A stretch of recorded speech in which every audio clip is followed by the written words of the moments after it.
Bitcoin broke records and reached all-time highs in 2020, highs many didn't expect to see until 2021. The most popular cryptocurrency more than tripled in 2020. Well, not many merchants accept Bitcoin as a form of payment, and many are still unfamiliar with it.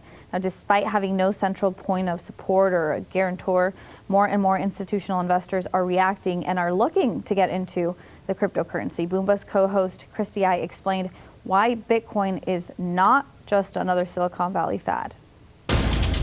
Well, what they're seeing is the best investment opportunity of the year, and they're trying to jump on board to play catch up. Because look, Bitcoin is up 170% this year, and that's on top of the 90% gain it's had in 2019.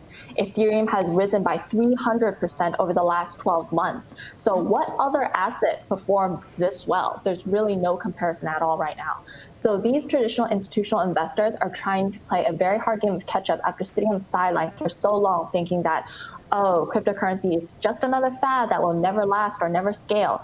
And yeah, early on, that was a good point. And one could argue that crypto would just be another Silicon Valley fad, just like VR or drones or wearable tech, things that get burnt out and overdone.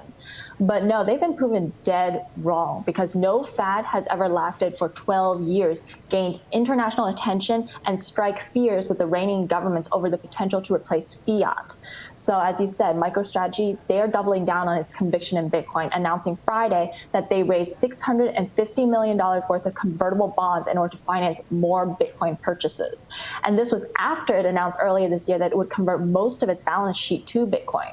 So that company currently sits on 40,824 Bitcoins, which is over $700 million worth. And they're one of the largest corporate owners now. Yeah, it's a lot we're getting into here, but you also mentioned that right now Bitcoin is kind of like the go-to, right? Well, JP Morgan just issued a report saying that growing Bitcoin adoption is going to continue to hurt the gold market as it has been lately. Do you think Bitcoin will replace gold? Well, yes, obviously. I think we were talking about the hashtag Drop Gold campaign almost 2 years ago, when we said that Bitcoin ticks every single box that gold provides as a safety asset, but performs even better. And clearly, 2020 is the year that institutionals recognized it too.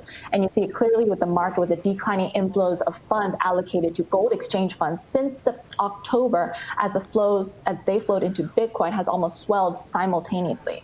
So that represented a transfer of billions in cash, $7 billion, in fact, in outflows from gold that has now poured into Bitcoin.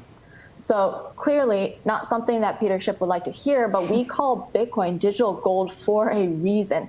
It's completely fungible like gold, but it's also way more portable, durable, divisible, verifiable, censorship resistant, and it's scarcer than gold. It's also just as durable and way more decentralized.